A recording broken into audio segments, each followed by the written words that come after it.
There is a story that once there lived a king named Mahmum, who had a court full of the name of Bahloul, who amused the princes and viziers. One day this buffoon appeared before the king, who was amusing himself. The king bade him sit down, and then asked him, turning away, "Why hast thou come, O son of a bad woman?" Bahloul answered, "I have come to see what has come to our lord, whom may God make victorious." "And what has come to thee?" replied the king. "And how art thou getting on with thy new and thy old wife?" For Bahloul, not content with one wife, had married a second one. "I am not happy," he answered, "neither with the old one nor with the new one, and moreover poverty overpowers me." The king said, "Can you recite any verses on the subject?" All my mirth has gone since I wrecked my life.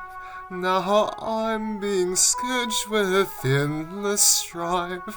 On high they laugh as they mock Bahloul, heaping scorn on the wives of this common fool. They soon held me in chains with their charming ways, as I fear they will till the end of days. On high they laugh as they mock Bahloul, heaping scorn on the wives of this common fool. Misfortune and misery for a long time have held me tightly, and no doubt of it, my dwelling house will soon not know me more. Mahmum said to him, "Where are you going to?" He replied, "To God and his prophet, O prince of the believers." "That is well," said the king. "Those who take refuge in God and his prophet, and then in us, will be made welcome. But can you tell me now some more verses about your two wives, and what comes to pass between them?" "Certainly," said Bahloul. "Then let us hear what you have to say." When I'm tender to one, then the other's vexed. Plus I never can tell how I'll hurt them next. If you want to live free with a humble heart, then ban all marriages for a start. If you must be wed, zero in on one, and you'll harness the love of an endless sun. If you want to live free with a humble heart, then ban all marriages for a start. When Mahmum heard these words, he began to laugh, till he nearly tumbled over.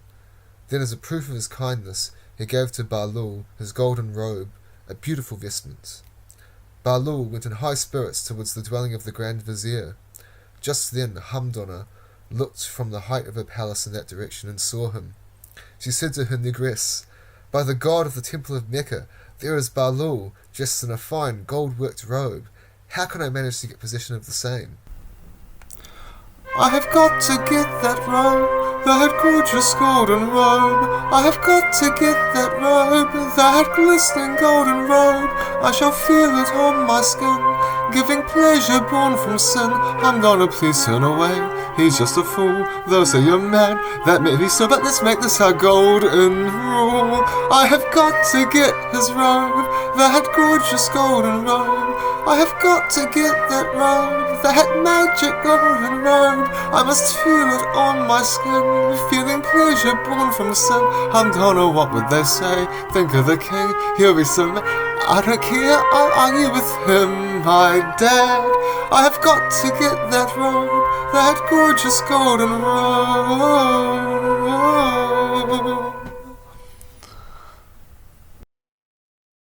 Hamdonna answered, "I have thought of a trick whereby to achieve my ends, and I shall get the robe from him." "Bahloul is a sly man," replied the negress. "People think generally that they can make fun of him, but for God it is he who really makes fun of them. Give up the idea, mistress mine, and take care that you do not fall into the snare which you intend setting for him." She then sent her negress to Bahloul to tell him that he should come to her.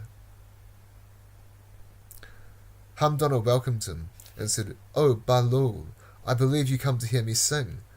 He replied, "Most certainly, O my mistress, you have a marvellous gift for singing. I also think that after having listened to my songs, you will be pleased to take some refreshments." "Yes," said he. Then she began to sing admirably, so as to make people who listened die with love.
After Bahloul had heard her sing, refreshments were served. He ate and he drank.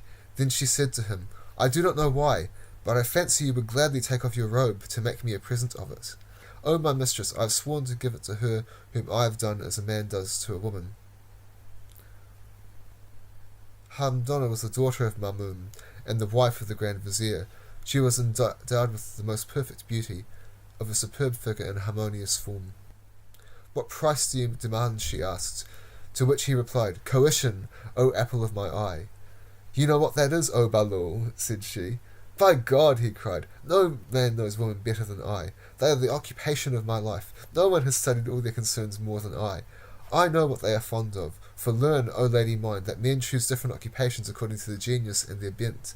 The one takes, the other gives. This one sells, the other buys. My only thought is of love, and of the possession of beautiful women. I heal those that are love-sick, and carry a solace in their thirsting vaginas." Hamdonna was surprised at his words and the sweetness of his language. "Could you recite me some verses on the subject?" she replied. "Certainly," he answered. "Very well, O Bahloul. Let me hear what you have to say." Some people say that men are divided by their genius and their bent. So they say, as they live their lives filled with heartbreak and woe.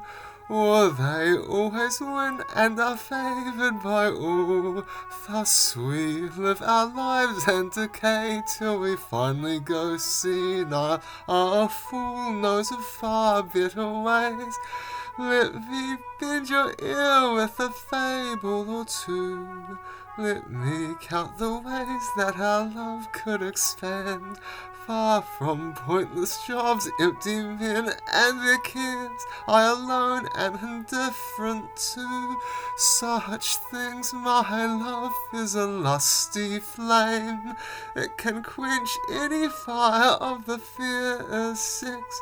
Hold me close to your joys, to your endless wine. Hasten now, darling one, let me come near your fire, your softest parts. Burn me with your love, I can quench any fire of the fierce sex.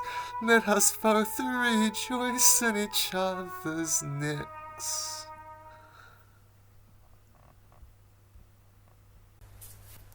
She requested him to divest himself of his robe and to come into her room, but Bahloul replied, I shall not undress until I have stated my desire, O apple of my eye. Bahloul examined the belly of Hamdonna, round like an elegant cupola.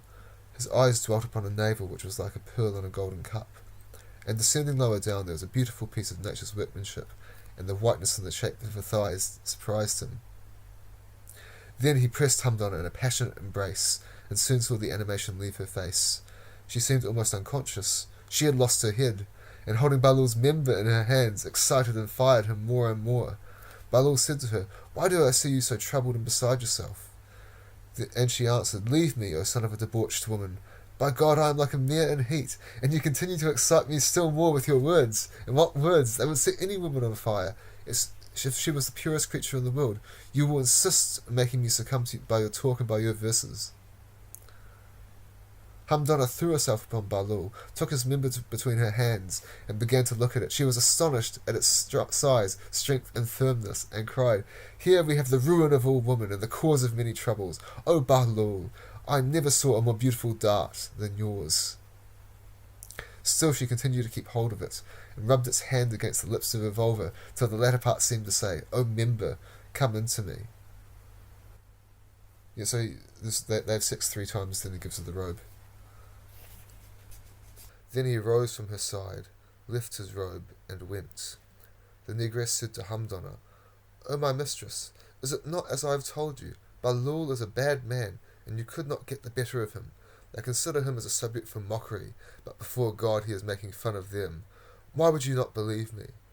Hamdonna turned to her and said, Do not tire me with your remarks. It came to pass what had come to pass, and on the opening of each vulva is inscribed the name of the man who is to enter it, right or wrong, for love or for hatred. If Bahloul's name had not been inscribed on my vulva, he would have never got into it, had he offered me the universe with all it contains. As they were thus talking, there came a knock at the door. The negress asked who was there, and in answer the voice of Bahloul said, It is I. Hamdonna, in doubt as to what the buffoon wanted to do, got frightened. The negress asked Bahloul what he wanted, and received the reply, Bring me a little water. She went out of the house with a cup full of water. Bahloul drank, and then let the cup slip out of his hands, and it was broken. The negress shut the door upon Bahloul, who sat himself down on the threshold. The buffoon, being thus close to the door... there we go. And at that point, the buffoon, being thus close to the door, the vizier and Hamdonna's husband arrived, who said to him, Why do I see you here, O Bahloul? He answered, O my lord, I was passing through the street, when I was overcome by a great thirst. A negress came and brought me a cup of water. The cup slipped from my hands and got broken. Then our lady Hamdonna took my robe, which the Sultan our master had given me as indemnification. Then said the vizier, Let him have his robe. Hamdonna at this moment came out, and her husband asked whether it was true that she had taken the robe in payment for the cup. Hamdonna then cried, beating her hands together, What have you done, O Bahloul? He answered, I have talked to your husband the language of my folly. Talk to him, you, the language of thy wisdom. And she, enraptured with this cunning he had displayed, gave him back the robe, and he departed.